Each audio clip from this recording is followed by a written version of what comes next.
నట సామ్రాట్ అక్కినేని నాగేశ్వరరావు, కళాభినేత్రి వాణిశ్రీ నటించినటువంటి ప్రేమ్ నగర్ ఈ రకం జనరేషన్ కి తిరిగిపోవచ్చు, కానీ ఆ రోజుల్లో ప్రేమాభిషేకం, ప్రేమ్ నగర్ ఇవన్నీ కూడా series of super hits. Akkineni Nageswara నట జీవితంలో టాప్ 10 చెప్పాలి అంటే ఇందులో ప్రేమ్ నగర్ కూడా ఉంటుంది. అలాగే వాణిశ్రీ నట జీవితంలో కూడా టాప్ 10 ఏదంటే ఈ సినిమా ఖచ్చితంగా ఉండి తీరుతుంది. ఇది 1971 సంవత్సరం సెప్టెంబర్ 24న రిలీజ్ అయింది. రిలీజ్ అయిన తర్వాత అద్భుతమైన రికార్డు సృష్టించింది, అన్యూహ విజయం అన్నమాట. దీనికి ముందు ఏం జరిగింది ఒక రోజు ముందు అని మనం ఒకసారి చూసుకుంటే, సెప్టెంబర్ 23న డి రామానాయుడు చాలా తీవ్రమైనటువంటి ఆవేదనతో ఉన్నారు. ఈ సినిమా హిట్ అవుతుందా లేదా అని చెప్పేసి ఆలోచిస్తూ వాళ్ళ సతీమణిని వెంట పెట్టుకుని అంబాసిడర్ కారులో తిరుపతికి బయలుదేరారు. అంటే తిరుపతి తిరుమల దర్శనానికి వెళ్ళి అక్కడ బాక్స్ నుంచి ప్రార్థన చేసి మళ్ళీ వద్దామన్నమాట. వెళ్ళిన 2 కిలోమీటర్లకు వెళ్ళంగానే అంబాసిడర్ కారు టైర్ పంచర్ అయింది. వాళ్ళకి అనిపించింది, ఇదేంటి ఇలా శుభమాన బయలుదేరుతుంటే టైర్ పంచర్ అయింది, శిఖరం బాగున్నట్టు లేదా అని వెళ్ళారు. సో అన్య మనస్కంగానే ఉన్నారు. ఆయన కూడా దైవ దర్శనం చేసుకున్నారు, పూజలు చేయించారు. మళ్ళీ ట్రైన్ లో విజయవాడకు వచ్చారు. అక్కడ డిస్ట్రిబ్యూటర్స్ అంతా కూడా సాదర స్వాగతం పలికారు. అప్పటికి చిన్న చిన్న చినుకులు పట్టడం మొదలైంది. మొదలైతే వాళ్ళు అన్నారు, ఇది మంచి శుభసూచకం, దేవతలు కూడా మీ మీద కరుణించారు, ఈ చినుకులు పడుతున్నాయి అన్నారే. గానీ ఆయన మనసులో డౌట్, ఏంటి ఎలా ఉంటుంది ఏంటో అని. సరే వెంటనే ఆయన లాడ్జికి తీసుకెళ్లారు. లాడ్జికి వెళ్ళిపోయి ఇంకా అందరికి వాళ్ళకి బాక్స్ అది ఇచ్చేసారు. ఇచ్చిన తర్వాత నెక్స్ట్ డే ఈ సినిమా నూన్ షో స్టార్ట్ అవుతుంది. ఈ లోపల చిన్న చిన్న చిలుకలు వర్షం కింద మారి ఆ మన్నాడు వచ్చేప్పటికి భారీ వర్షం కింద అయిపోయింది. దాంతో అసలు ఈ సినిమాకి జనాలు వస్తారా, ఈ సినిమా చూస్తారా, ఈ సినిమా హిట్ అవుతుందా లేదా, ఇదే ఆయన టెన్షన్. అయితే ఈ టెన్షన్ కి కారణం ఏంటి అని మన ప్రేక్షకులకు ఒక డౌట్ వస్తుంది. ఒక సినిమానే కదా, ఆయన ఎన్నో మూవీస్ చేశారు, మరి ఈ సినిమాకి ఎందుకు ఇంత టెన్షన్ అంటే, ఈ సినిమాకి ముందు ఆయన అనేక రకాలైన సినిమాలు తీశారు. ఎన్టీ రామారావుతో, రాముడు భీముడితో స్టార్ట్ అయినటువంటి ఈయన బొమ్మలు చెప్పిన కథ అనేటువంటి సినిమా తీశారు. అందులో కృష్ణ, విజయమల ఇద్దరు అప్పటి వరకు మంచి పేరుని అన్నా చెల్లి కింద తీశారు, అది ఫెయిల్యూరు. ఆ తర్వాత పాప కోసం తీశారు, అది ఫెయిల్యూరు. తర్వాత ద్రోహి అని తీశారు, అది అట్టర్ ఫ్లాప్. అంతకు ముందుకు చూసుకుంటే సిపాయి కూతురు, అది అట్టర్ ఫ్లాప్. మొత్తం వెలిసి ఈ సినిమా ఖర్చులు లాస్ట్ అన్ని కలిపి 12 లక్షలు అయింది. 12 లక్షలు అంటే ఇంతే కదా అనుకుంటారు, అప్పట్లో 12 కోట్లతో సమానం. దాంతో ఇంకా రామానాయుడు సినిమా పరిశ్రమకి పనికిరాడు, ఈయన సినిమాలు తీయలేడని చెప్పి అందరూ అనుకుంటున్న తరుణంలో అందుకు పట్టుదల వచ్చింది. ఎందుకు వచ్చింది అంటే, మరి తనకి అప్పటికి కాంపిటేటివ్ గా ఉన్నటువంటి వివి Rajendra Prasad Dasara Bullodu super duper hit అయింది. తనైనా సరే ఆ యొక్క మంచి సూపర్ డూపర్ హిట్ తీయాలని చెప్పి ఆయన ఏంటంటే కంకణం కొట్టుకుని నవయుగ వాళ్ళ దగ్గరికి వెళ్ళాడు. ఆయన అక్కినేని నాగేశ్వరరావుకి నవయుగ వాళ్ళకి మంచి రిలేషన్షిప్ ఉంది. నేను ఒక మంచి సబ్జెక్ట్ ఉంది నా దగ్గర, నేను సినిమా తీస్తాను, నాకు 15 లక్షలు అవుతాయి, 10 లక్షలు మీరు పెట్టండి, 5 లక్షలు నేను పెడతాను అన్నా. అంటే నవయుగ వాళ్ళు, ఇది వద్దు, రిస్క్, ఇది ఇప్పటికే నువ్వు నష్టపోయి ఉన్నావు, వద్దు అని చెప్పినా కూడా వినలేదు. సరే ఇంత పట్టుబడితే ఇతనిలో ప్రాజెక్ట్ మీద నమ్మకం ఉంది, ఖచ్చితంగా విజయం సాధిస్తాడు ఒక నమ్మకం ఉండబట్టి ఇంతకు అడుగుతున్నాడని వాళ్ళు 10 లక్షలు పెట్టడానికి ముందుకు వచ్చారు. ముందుకు వస్తే అప్పుడు అక్కినేని నాగేశ్వరరావుతో ఈ ప్రేమ్ నగర్ మొదలు పెట్టారు. ఈ సినిమా కనుక ఆడకపోతే ఆయన కీలంపాకం అని అక్కడ 50 ఎకరాల పొలం ఉంది, ఆ పొలం దున్నుకుంటూ వ్యవసాయం చేసుకుంటూ ఉంటాను అని చెప్పి ఆయన నిర్ణయించుకున్నాడు. భార్యతో కూడా చెప్పేశారు, సతీమణితో, ఇంకా మనం కనుక ఈ సినిమా హిట్ అవ్వకపోతే వెళ్ళిపోదాం, పిల్లల్ని హాస్టల్లో పెట్టి చదివిద్దాం, మన పొలం పనులు చూసుకుంటే హ్యాపీగా గడుపుదాం, ఇదే మనకి చివరి సినిమా, హిట్ అయితే ముందు ముందు సినిమాలు తీస్తాను, లేదంటే ఇదే లాస్ట్ అని చెప్పి అనుకున్న కీలకమైన సినిమా ఈ ప్రేమ్ నగర్. అందుకే ఆయన అంత టెన్షన్ పడుతున్నారు. రూమ్ లోకి వెళ్ళిపోయారు.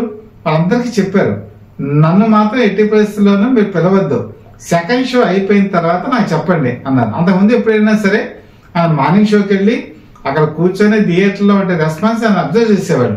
కానీ ఆయనకి టెన్షన్. సరే పడుకుండిపోయారు. మార్నింగ్ అయిపోయింది, మ్యాట్ని అయిపోయింది, ఫస్ట్ షో, సెకండ్ షోకి తలుపులు తీశారు. ఈ డిస్ట్రిబ్యూటర్లు, తర్వాత వీళ్ళు ఎగ్జిబిటర్స్ వెళ్ళి, లేదండి ఈ సినిమా బాగుంది, ఒక 50 రోజులు 100 రోజులు ఆడుతుంది అని చెప్పి అన్నారు. ఆయనకి కావాల్సింది అది కాదు, ఈ సినిమా సూపర్ డూపర్ హిట్ అని చెప్పి చెప్పాలి. ఆ మాట ఎవరు చెప్పట్లా. సర్లే ఏదో ఒకటి గండం గట్టిగా గడిచింది. అని చెప్పి అనుకున్నారు. అనుకున్న తర్వాత 4 రోజులు ఆయన అన్ని తిరిగారు, అన్ని సెంటర్స్ లో.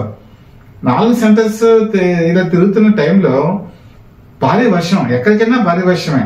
కానీ 4 రోజులు నాకు తెలిసిన విషయం ఏంటంటే ఈ సినిమా సూపర్ డూపర్ హిట్. పెట్టిన పెట్టుబడి 4 వారాల్లో రికవరీ చేసుకోవచ్చు, అయిపోయినంతా కూడా వచ్చేదంతా ప్రాఫిటే. అది రామానాయుడికి ఆనందం కలిగించింది. పర్వాలేదు అని చెప్పేసి ఆయన చెన్నై వెళ్ళిపోయారు. ఆ తర్వాత ఆ సినిమా సాధించినటువంటి రికార్డులంతా కూడా మీకు తెలిసిందే. అయితే ఈ సినిమా కథ మీద కూడా చాలా ఎక్సర్సైజ్ చేశారు రామానాయుడు. ఇది ఆరకపూడి కౌశలాదేవి బ్రాకెట్ లో కోడూరు అని కూడా ఉంటుంది. ఆవిడ పేరు 2 రకాలుగా ఉండేది, ఆరకపూడి కౌశలాదేవి బ్రాకెట్ లో కోడూరు కౌశలాదేవి. ఈవిడ చక్రభ్రమణం అని చెప్పి ఒక నవల రాశారు. అది డాక్టర్ చక్రవర్తి అని చెప్పేసి బ్రహ్మాండమైన హిట్ అయింది. మంచి కథ నవల. ఈవిడ తీసినటువంటి ఈ ప్రేమ్ నగర్ అసలు యాక్చువల్ గా ఫస్ట్ ఒక శ్రీధర్ రెడ్డి అని చెప్పి నిజామాబాద్ చెందిన ఒక ప్రముఖ వ్యాపారి ఈయన కొనుక్కున్నారు. కొనుక్కొని అక్కినేని నాగేశ్వరరావు కలిసి సినిమా తీద్దాం అని చెప్పి నిర్ణయించుకున్నారు. వెళ్ళి నవల ఇచ్చారు. అక్కినేని నాగేశ్వరరావుకి పెద్ద నవల చదవటం ఇష్టం ఉండదు, అంత ఇంట్రెస్ట్ కూడా లేదు. దాంతో ఏం చేశారంటే వాడి భార్య అనుపన్నకి ఇస్తే ఆవిడ చదివి ఈ నవల చాలా బాగుంది, మీరు తప్పకుండా ఈ సినిమా చేయండి అని చెప్పారు. దాని ఆధారంగానే ఈ ప్రేమ్ నగర్ తీద్దామని ఆయన నిర్ణయించుకున్నారు. సరే, వాళ్ళు దీని మీద పనిలో ఉండగానే వాళ్ళ అంబాసిడర్ గారికి భారీ యాక్సిడెంట్ జరిగింది. దాంతో ఈ శ్రీధర్ రెడ్డి అన్న భార్య మనకి శకునం బాగలేదు, ఈ సినిమా వద్దు కాక వద్దు అని చెప్పి వరాయించేశారు. దాంతో భార్య మాట కాదనలేక అక్కినేని నాగేశ్వరరావు దగ్గరికి వెళ్ళి అంటే నేను ఈ సినిమా తీయలేకపోతున్నానని చెప్పి అన్నారు. సో ఆ కథ ఆయనకు బాగా తెలుసు. ఎప్పుడైతే తనతో సినిమా తీద్దామని రామానాయుడు వచ్చారో ఆయన సజెస్ట్ చేశారు. సజెస్ట్ చేస్తే రామానాయుడు వెళ్ళి ఆయన దగ్గరికి వెళ్ళి 60,000కి పెట్టి ఆ నవలకి సంబంధించిన హక్కులు కొన్నారు. 60,000 అంటే ఆ రోజుల్లో చాలా పెద్ద అమౌంట్. ఇంకో 40,000 పెడితే సినిమాని తీసేయచ్చు. ఆ నవల కొనుక్కొని అది తీసుకొచ్చి ఆచార్య ఆత్రేయకి అప్పచెప్పారు. ఇదే టర్నింగ్ పాయింట్. ఈ సినిమాని అద్భుతమైన రీతిలో మలిచినటువంటి ఆచార్య ఆత్రేయని ఆ రోజు ఉన్నటువంటి నిర్మాత రామానాయుడు మర్చిపోకూడదు. ఎందుకంటే మర్చిపోలేదు కూడా. ఆ సినిమా తర్వాతే ఆయన చాలా కాలం ఇంత సినిమాలు తీశారంటే కారణం ఏంటంటే ఆత్రేయ జనక పాటలు రాయరు, మాటలు రాయరు, నిర్మాత నేర్పిస్తారు. ఇది ఆయనకు ఉన్నటువంటి మొదటి లక్షణం. అయితే ఇక్కడ తీసుకునేటప్పటికీ కేఎస్ ప్రకాష్ రావు డైరెక్టర్. ఈయన దీక్ష అనేటువంటి సినిమాకి మొట్టమొదటి అవకాశం ఆచార్య ఆత్రేయకి ఇచ్చారు. దాంతో ఆచార్య ఆత్రేయకి ఏంటంటే కేఎస్ ప్రకాష్ రావు అంటే ఒక అభిమానం, గౌరవం, ఆయన గురువు అని చెప్పి భావించుకుంటూ ఉంటారు. కాబట్టి ఆయన దగ్గర మనం లేట్ చేయకూడదని చెప్పి మొత్తం స్క్రిప్ట్ అంతా రాసేసి, పాటలు రాసేసి ఒక బౌండెడ్ స్క్రిప్ట్ ఇచ్చారు. ఆ బౌండెడ్ స్క్రిప్ట్ ఎలా ఉంటుందంటే షార్ప్ షూటర్ తన గన్ను పెట్టి లక్ష్యాన్ని పెట్టి పేలిస్తే తుపాకీ తోట వెళ్ళి ఎలాగ తగులుతుందో ఇందులో డైలాగ్స్ మనకి అలా తగులుతాయి. అంటే అంత అద్భుతమైన రీతిలో డైలాగ్స్ ఉంటాయి. పాటలు అయితే చెప్పక్కలేదు. తేట తెలుగులా తెల్లవారి వెలుగులా కాకలా గలగల కథలి వచ్చింది కన్య అప్సర. ఈ పాట ఎంత బాగుంటుంది నిజంగా. అలాగే ప్రేమ్ నగర్ లో కనుక చూసుకుంటే ప్రతి పాట కూడా ఒక ఆణిముత్యమే. ఆణిముత్యం మనసు గతి ఇంతే, మనిషి బతుకు ఇంతే అని చెప్పి పాట ఉంది. అది దేవదాసు సినిమాలో పాటలు ఎలా ఉంటుందో అంత గొప్ప డెప్త్కి వెళ్ళి ఆయన రాసినటువంటి ఆ పాటలన్నీ కూడా సూపర్ డూపర్ హిట్ అయ్యాయి. ఇందులో ఆయన డైలాగ్ కి ఒక ఉదాహరణ చెప్పొచ్చు. ఇలా పని మనిషి వాణిశ్రీతో ఒక మాట అంటుంది, అని తాగి చెడిపోయాడే కానమ్మా కానీ చెడ్డవాడు మాత్రం కాదు అని ఒక డైలాగ్ ఉంటుంది. ఆ ఒక్క డైలాగ్ చెప్తే ఈ సినిమాలో కళ్యాణ్ పాత్ర వేసినట్టు అక్కినేని నాగేశ్వర క్యారెక్టర్ ఏంటో మనకు తెలిసిపోతుంది. అంటే ఒక్కొక్క మాట ఒక్కొక్క తోటలా పేరుతూ ఉంటే థియేటర్లో చప్పట్లు. ఆ సినిమా ఫస్ట్ రిలీజ్ అయిన తర్వాత, సెకండ్ రిలీజ్ అయిన తర్వాత, థర్డ్ రిపీట్ రిలీజ్ అయినప్పుడల్లా రామానాయుడికి కనకమషం కురిసేది. రామానాయుడు గారికి ఎక్కడైనా సరే డబ్బులు నాకు షార్టేజ్ వచ్చింది అనుకున్నప్పుడు ఈ ప్రేమ్ నగర్ సినిమా రిలీజ్ చేసేవాళ్ళు. ఎన్నిసార్లు రిలీజ్ అయినా అంత డబ్బులు ఆయనకి తీసుకొచ్చింది. కాబట్టి ప్రేమ్ నగర్ రామానాయుడు సురేష్ ప్రొడక్షన్స్ ని నిలబెట్టిన చిత్రం అని చెప్పి చెప్పడంలో కూడా ఎటువంటి అతిశయోక్తి కూడా లేదు. అయితే ఈ సినిమాలో ఒక విచిత్రమైన పాట ఉంది, లే లే లే నా రాజా. ఈ పాట ఆ రోజుల్లో చాలా విమర్శలకు గురైంది. ఈ అక్కినేని నాగేశ్వరరావుకి ఈ పాట ఏమిటి, ఆయన ఏమో ఉదాత్తమైనటువంటి క్యారెక్టర్ వేసినటువంటి ఈ పాట చేయడం ఏంటి, అని ఆ రోజులు చాలా మంది విమర్శించారు. అయితే ఈ పాటకి ఒక బ్యాక్గ్రౌండ్ కూడా ఉంది. ఈ పాట మొత్తం అంతా రికార్డింగ్ పూర్తయింది. ఈ రికార్డింగ్ పూర్తయిన తర్వాత ఈ పాటను వింటున్నారు వాణిశ్రీ, అలాగే కేఎస్ ప్రకాశ్రావు డైరెక్టర్ రామానాయుడు. ఈ పాట అంతా విన్న తర్వాత వాణిశ్రీకి డౌట్ వచ్చింది, ఈ పాట ఎవరి మీద చిత్రీకరణ చేస్తున్నారని అడిగారు. ఇలాగా జ్యోతిలక్ష్మిను తర్వాత మరి అక్కినేని నాగేశ్వరరావు అంటే, లేదండి ఈ పాట ఆయన ఒప్పుకోరు, ఎందుకంటే ఇలాంటి పాటలు నేను యాక్సెప్ట్ చేయరు అని చెప్పడంతో పందెం కాసుకున్నారు రామానాయుడు వాణిశ్రీ. ఎలాగైనా సరే నేను ఒప్పిస్తానని, లేదు ఆయన ఒప్పుకోరని. ఇంతలో అక్కినేని నాగేశ్వరరావు వచ్చారు. వచ్చి రాగానే వాణిశ్రీ ఈ పాట వినిపించారు. ఏంటి ఎందులో ఈ పాట చాలా చెత్తగా ఉందన్నారు. ఈ పాట మీరు ఇప్పుడు మీ మీద చిత్రీకరణ చేస్తానప్పటికీ నో నేను చేయనని చెప్పి అక్కడి నుంచి వెళ్ళిపోయారు. వెళ్ళిపోతే కేఎస్ ప్రకాశ్రావు రామానాయుడు ఇద్దరు వెళ్ళి, ఏమండి ఈ సినిమాలో ఇది చాలా ప్రధానమైనటువంటి పాట, మీ క్యారెక్టర్ ఎలా ఉంటుంది అని నిరూపించేటువంటి ఈ పాట కనుక తీసేస్తే ఇంకా మనకి ఈ సినిమా అనేది ఉండదు, ఆ సినిమా హిట్ అవ్వడం కూడా కష్టం అని చెప్పడంతో రామానాయుడు అప్పటికే కష్టాల్లో ఉన్నారు. ఆయన ఇంకా ఈ సినిమా హిట్ అవ్వకపోతే వెళ్ళిపోతారు అనేటువంటి భావంతో మరి రామానాయుడు రిక్వెస్ట్ మీద అక్కినేని నాగేశ్వరరావు ఈ పాట చేయడానికి ఒప్పుకున్నారు. అక్కినేని నాగేశ్వరరావు ఎంత మంచి మనస్తత్వం అంటే, ఈ సినిమా ప్రారంభం ఎప్పుడు జరిగిందంటే జనవరి 20, 1970వ సంవత్సరంలో జరిగింది.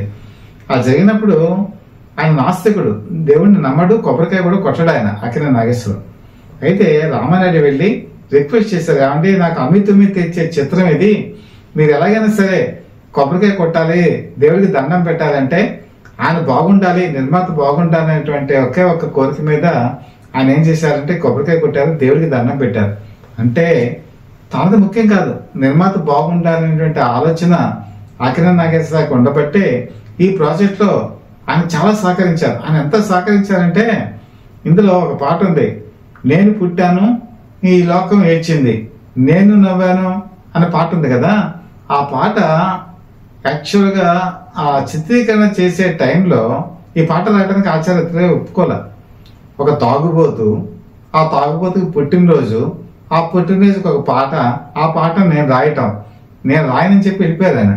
వెళ్ళిపోతే ఆయనకి అప్పుడప్పుడు ఇలాంటి కొంత చేస్తూ ఉంటారు ఆయన. సరే పాట రాకపోతే వేరే వాళ్ళ చేత రాయించారు. కానీ ఇక్కడ మళ్ళీ కేఎస్ ప్రకాశ్రావు తన గురువు కాబట్టి ఆ పాట రాసి చేతిలో పెట్టారు, అదే ఈ పాట. ఈ పాట విన్న తర్వాత రికార్డింగ్ అంతా అయిపోయిన తర్వాత అక్కినేని నాగేశ్వరరావుకి డౌట్ వచ్చింది, అసలు ఏంటి ఈ పాట చాలా డిఫరెంట్ గా ఉంది అని చెప్పి ఆచార్య ఇంటికి వెళ్ళి దాదాపు 4 గంటల పాటు ఆయనతో మాట్లాడారు. అసలు ఈ పాటకున్న అర్థం ఏంటి, ఈ అర్థానికి మనం ఏ విధంగా అభినయం చేయాలి అని చెప్పేసి 4 గంటల పాటు డిస్కషన్ చేసి ఈ సినిమా షూటింగ్ లో ఆయన పాల్గొన్నారు. అంటే ఆయన ఎంత ఆలోచిస్తారు అక్కినేని నాగేశ్వరరావు, ఒక పాట చేయడానికి డెప్త్ ఎలాగా ఉంటుందని చెప్పడానికి ఈ సినిమా ఇదొక ఉదాహరణ. అలాగే మనసుగతి ఇంతే అన్న పాట అప్పుడు కూడా ఆయన మళ్ళీ ఆచార్యతో మాట్లాడి మూమెంట్స్ ఎలా ఉండాలో చూసుకుని ఆ సినిమాకి అభినయం చేయటం ఆ రోజు ఆయనకున్న నిబద్ధతకి ఒక ఉదాహరణ. ఈ సినిమా క్లైమాక్స్ కి వచ్చేప్పటికి ఎవరి కోసం ఏ ప్రేమ మందిరం అని చెప్పేసి ఒక పాట ఉంటుంది. ఆ పాట అసలు యాక్చువల్గా క్లైమాక్స్ వచ్చినప్పుడు ఆల్రెడీ పాయిజన్ తీసుకొని పాడేటువంటి పాట. ఇందులో ఇంకా ఫైట్లు ఉండవు, ఏముండవు, ఇదే క్లైమాక్స్. ఇక్కడ నటన చాలా పరాకాష్కి వెళ్ళాలి. అందుకని అక్కినేని నాగేశ్వరరావు అంతకుముందు తిండి మానేసి గడ్డం పెంచుకొని ఆ క్లైమాక్స్ మీరు ఒకసారి చూడండి, చాలా పీక్ కి తీసుకెళ్లిపోతాడు ఆయన. అయితే ఈ సినిమా క్లైమాక్స్ చూసిన తర్వాత చాలా మంది ప్రేక్షకులు రామానాయుడికి థియేటర్ తిరుగుతున్నప్పుడు అడిగారు, ఏమంటే ఈ సినిమా మీరు బాగా తీశారు, జర్నలిస్ట్ కూడా అడిగారు, కాకపోతే ఒక పాయిజన్ తీసుకున్న వ్యక్తి మరి ఇంతసేపు ఇంతకాలం ఉండగలదా అని చెప్పి అనేటప్పటికీ దానికి ఆల్రెడీ రీసెర్చ్ చేశారు కేఎస్ ప్రకాశ్రావు. ఆయన విజయ హాస్పిటల్ కి సంబంధించి అక్కడ డాక్టర్స్ తో మాట్లాడి ఇంత టైము నిలుగుతూ ఉంటే పర్వాలేదా అంటే కొంతమంది పర్వాలేదు, కొంతమంది తట్టుకోగలరు అని చెప్పిన మీదటే పాయిజన్ తీసుకొని ఈ సినిమా పాడినట్టుగా చూపించారు. అయితే ఈ సినిమా క్లైమాక్స్ ఇప్పుడు మనం చూసిన క్లైమాక్స్ కాదు, యాక్చువల్గా అక్కినేని నాగేశ్వరరావు మరణిస్తారు. ఇది ఈ నవల్లో ఉన్నటువంటి ఒక ప్రత్యేకత. కాకపోతే ఈ నవలని యాజ్ గా సినిమా తీస్తే ఆ సినిమా ఆడదు. ఇంటర్వెల్ వరకు కూడా నవల్ని ప్రధానమైనటువంటి పాత్ర కింద తీసుకున్నారు. ఇంటర్వెల్ నుంచి ఆచార్య మొత్తం తన కథనే మార్చేశారు. మీ సినిమా కనుక చూస్తే ఒక డైలాగ్ ఉంటుంది, దొంగతనం వాణిశ్రీ మీద నేరారోపణ జరిగినప్పుడు లత ఎందుకు చేశావు ఈ పని అని చెప్పేసి ఒక డైలాగ్ ఉంటుంది. ఈ డైలాగ్ చెప్పేటప్పటికి అంతవరకు సినిమా అంతా టర్న్ అయిపోతుంది. వాణిశ్రీ ముభావంగా ఉండటం, మాట్లాడకపోవటం ఇవన్నీ కూడా అందులో కనపడతాయి. కాబట్టి ఇదన్నీ కూడా మార్పులు చేర్పులు చేసిందే. అయితే ఈ ట్రాజడీ కనుక చేస్తే ఆ సినిమా గల్లంత అవుతుందా, హిట్ అవదా, ఫ్లాప్ అయిపోతుందా? ఫ్లాప్ అయిపోతే మళ్ళీ అని చెప్తున్నారు కదా, అక్కడికి కీనంబాకంలో 50 ఎకరాల పొలం ఉంది, అక్కడికెళ్ళి వ్యవసాయం చేసుకోవాలి. దాంతో కేఎస్ ప్రకాష్ ఆలోచించారు, లేదు ఇది ట్రాజడీ చేస్తే మళ్ళీ ఏదైనా ప్రమాదం అని చెప్పేసి లాస్ట్ లో ఆయన బతికినట్టుగా చూపించారు. ఆ క్లైమాక్స్ కూడా ప్రజలకు నచ్చింది, నచ్చబట్టే అద్భుతమైన రికార్డులు సాధించింది. అయితే ఈ సినిమాని వసంత మాళిగే అని చెప్పేసి తమిళంలో తీశారు. అక్కడ శివాజీ గణేశన్, మళ్ళీ వాణిశ్రీ హీరోయిన్. ఈ సినిమాలో కూడా క్లైమాక్స్ మరి శివాజీ గణేశన్ చాలా అద్భుతమైన రీతిలో పాడతాడు, యాక్ట్ చేస్తాడు ఆయన. అయితే అక్కడ ఏం చేశారంటే 2 క్లైమాక్స్లు తీశారు. ఒక క్లైమాక్స్ లోనేమో శివాజీ గణేశన్ చనిపోతారు, ఒక క్లైమాక్స్ లోనేమో బతుకున్నట్టుగా పాజిటివ్ గా తీశారు. ఆ 2 ప్రింట్లు కూడా రిలీజ్ చేశారు. ఒక ఏ క్లాస్ సెంటర్ లోనేమో చనిపోయినట్టుగా ఉన్నటువంటి ప్రింట్ రిలీజ్ చేశారు. అలాగే బీసీ సెంటర్స్ లోనేమో బతుకున్నట్టుగా తీశారు, పంపించారు. ఏం చేసినా కూడా అన్ని చోట్ల కూడా తమిళంలో కూడా విజయదుందుబి మోగించింది ప్రేమనగర్. ప్రేమనగర్ సినిమాని హిందీలో కూడా తీశారు. హిందీలో కూడా ఈ సినిమా పేరు ప్రేమనగరే. రాజేష్ ఖన్నా, హేమమాలిని ఇందులో నటించారు. నార్త్లో కూడా ఇది అద్భుతమైన విజయం సాధించింది. అయితే ఈ ప్రేమనగర్ సినిమా వచ్చేటప్పటికి పాజిటివ్ యాటిట్యూడ్ ఎంత వచ్చిందో విమర్శలు కూడా అంతే వచ్చాయి. ముఖ్యంగా చూసుకుంటే ఈ లేలే నారాజా పాట ఆ రోజు చాలా మంది విమర్శలకు గురైనటువంటి పాట. అలాగే ఇందులో కనుక రాజబాబు ఒక కామెడీ ట్రాక్ ఉంటుంది, అది కొంచెం డబుల్ మీనింగ్ డైలాగ్స్ ఎక్కువ అయ్యాయి అని చెప్పేసి చాలా మంది అనుకున్నారు. ఆచార్య ఆత్రేయ ఏంటి ఈ డబుల్ డైలాగ్స్ రాయటం ఏంటి అని కూడా అనుకున్నారు. కానీ ఈ సినిమాకి మెయిన్ సంభాషణ మాత్రమే ఆచార్య ఆత్రేయ రాశారు. కామెడీ ట్రాక్ అంతా అప్పట్లో అప్పలాచార్య అని చెప్పి ఆయన రాసేవాళ్ళు. అప్పలాచార్య ఏంటంటే కొంచెం శృతి మించి ఈ డబుల్ మీనింగ్ డైలాగ్స్ ఇందులో పెట్టడం జరిగింది. అందుకే మీకు టైటిల్స్ లో కూడా అందులో ఖచ్చితంగా చూపిస్తారు కామెడీ ట్రాక్ అప్పలాచార్య అని చెప్పేసి. ఈ సినిమాకి వచ్చేప్పటికి ఇంకా వదిన క్యారెక్టర్ ప్రధానమైనటువంటి క్యారెక్టర్, కొంత విలనిజం కూడా కనపడుతుంది. సత్యాన్ని ఎలానో ఇందులో ఉన్నాడు కాబట్టి ఎలానో విలనిజం ఉంటుంది. అయితే ఈ క్యారెక్టర్కి ఏమైనా పెట్టాలి, ఏది పెడితే బాగా హిట్ అవుతుందని చెప్పి మీమాంస జరిగింది. అప్పట్లో మహానటి సావిత్రి ఆల్మోస్ట్ ఇంకా హీరోయిన్ గా ఫేడ్ అవుట్ అయిపోతున్నారు. సో ఆమెను తీసుకొచ్చి ఇందులో వదిన క్యారెక్టర్ కనుక పెడితే ఎలా ఉంటుంది, సినిమాకు ఒక నిండుతనం వస్తుంది కదా అని చెప్పి రామానాయుడు అనుకున్నారు. అలాగే కేఎస్ ప్రకాష్ రావు కూడా అదే మాట అనుకున్నారు. కాకపోతే అప్పుడు పరిస్థితులు ఏంటంటే ఇక్కడ మెయిన్ లీడ్ రోల్ చేస్తుందేమో వాణిశ్రీ. అప్పటికి సావిత్రికి ఇంకా యాక్సెప్టెన్సీ రాలా, తను ఇంకా సెకండ్ గ్రేడ్ లోకి వెళ్ళిపోవటం అనే యాక్సెప్టెన్స్ ఇంకా రాలా. తర్వాత కాలంలో ఆవిడ మారాలనుకోండి, అది వేరే విషయం. ఈ సినిమా అప్పుడు మాత్రం ఆవిడ కొంచెం ఇబ్బందుల్లో ఉన్నా కూడా ఈ తరహా క్యారెక్టర్స్ చేయడానికి ఇంట్రెస్ట్ చూపించలా. అప్పుడు తప్పనిసరి పరిస్థితుల్లో ఏం చేశారంటే ఎస్ వరలక్ష్మి ఈవిడ్ని వదినగా క్యారెక్టర్ లో పెట్టారు. అలాగే వదిన క్యారెక్టర్ లో ఉన్నటువంటి ఆవిడకి అక్కనేని నాగేశ్వరరావుకి మధ్య జరిగేటువంటి ఇన్సిడెంట్స్ కూడా ఈ కథకి కీలకం. అలాగే శాంతకుమారి ఈమె తల్లి క్యారెక్టర్ లో నటించినప్పుడు శాంతకుమారిని యాక్చువల్గా దొంగతనం నేరారోపణ చేసినటువంటి విషయంలో అక్కనేని నాగేశ్వరరావు చెప్పే డైలాగ్స్ చాలా ఆలోచింపు చేస్తాయి. చిన్నప్పటి నుంచి కూడా ఆయన దగ్గర వదిలేసి తన గురించి ఏమీ పట్టించుకున్నటువంటి తల్లి ఆవిడ చేసినటువంటి తప్పుని ఆయన ఒక సుదీర్ఘమైన డైలాగ్ లో చెప్పే సన్నివేశం మాత్రం ఆ రోజు సినిమా హాల్లో అందరినీ కూడా కన్నీళ్లు పెట్టించింది. ముఖ్యంగా తల్లికి కొడుక్కి ఉండే రిలేషన్షిప్ కనుక సరిగా లేకపోతే ఒక వ్యక్తి ఎలాగా మరి పక్క దారి పడతాడు, వ్యసనానికి లోనవుతాడు, ఈ క్యారెక్టర్ ఇందులో చూపించడం జరుగుతుంది. అలాగే తన ప్రేమ గురించి తను వ్యసనానికి లోనైనటువంటి వ్యక్తిని కూడా మరి మార్చుకున్నటువంటి వ్యక్తిగా వాణిశ్రీ కనబడతారు. వీళ్ళిద్దరి మధ్య కూడా డైలాగులు చాలా బ్రహ్మాండంగా పేల్తాయి. ఒకనొక దశలో అయితే అక్కినేని నాగేశ్వరరావు తాగుడు మానేస్తారు, ఎందుకంటే ప్రామిస్ చేస్తారు కాబట్టి. కానీ డాక్టర్లు ఏం చెప్తారంటే తాగుకోవడం అనేది ఒకసారి మానేస్తే చాలా ఇబ్బంది, తాగమని చెప్తారు. అప్పుడు వాణిశ్రీ వచ్చి చెప్తుంది నేనే తాగమంటున్నాను, తాగమని. అప్పుడు చెప్తారు నువ్వు చెప్పినా కూడా నేను తాగను, నీకు మాట ఇచ్చాను అని చెప్పేసి. ఆ డైలాగ్ లో కనుక చూసుకుంటే సినిమా మొత్తం కనుక చూస్తే 2 రకాలుగా విభజించవచ్చు. ఒకటి దర్శకత్వం, ప్రొడక్షన్, తర్వాత అలాగే మిగతా క్యారెక్టర్స్ పక్కన పెడితే ఆచార్య ఆత్రేయ.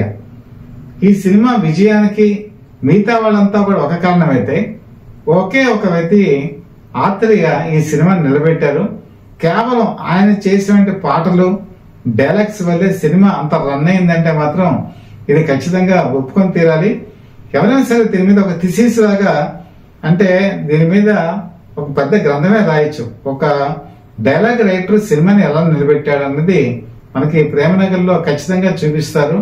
నిజంగా ఆ క్రెడిట్ అంతా కూడా ఆచార్య ఆత్రేయకే వెళ్తుంది. ఈ విధంగా ప్రారంభమైన ఈ సినిమా స్టార్టింగ్ లో ఎన్నో ఒడిదుడుకులు ఉన్నాయి. ఈ సినిమా లాస్ట్ సినిమా, నేను సినిమా రంగం నుంచి వెళ్ళిపోతాను అనుకున్నటువంటి రామానాయుడికి ప్రేమనగర్ సూపర్ డూపర్ హిట్ అయ్యి ఆ తర్వాత కాలంలో మూవీ మొగలుగా ఆయన అవతరించి హైదరాబాద్ లో రామానాయుడు స్టూడియోస్ కట్టి అనేక భాషల్లో సినిమాలు తీశారు. ఆ సినిమాలు తీయగలిగే శక్తి, సత్తా, విజయం ఈ ప్రేమనగర్ ద్వారా ఆయనకు లభించింది. ఒకవేళ కనుక ప్రేక్షకుల దురదృష్టం కొద్దో దేని కొద్దో ఆ సినిమా కనుక ఆడకపోయి ఉంటే రామానాయుడు ఆయన చెప్పినట్టుగానే కీలంపాకం వెళ్ళి ఆయన వ్యవసాయం చేసుకునేవాళ్ళు. అలాంటి నిర్మాత ఇండస్ట్రీ కూలిపోయేదేమో. కాబట్టి ఈ సినిమా ఎప్పటికీ కూడా చిరస్థాయిగా నిలిచిపోతుంది.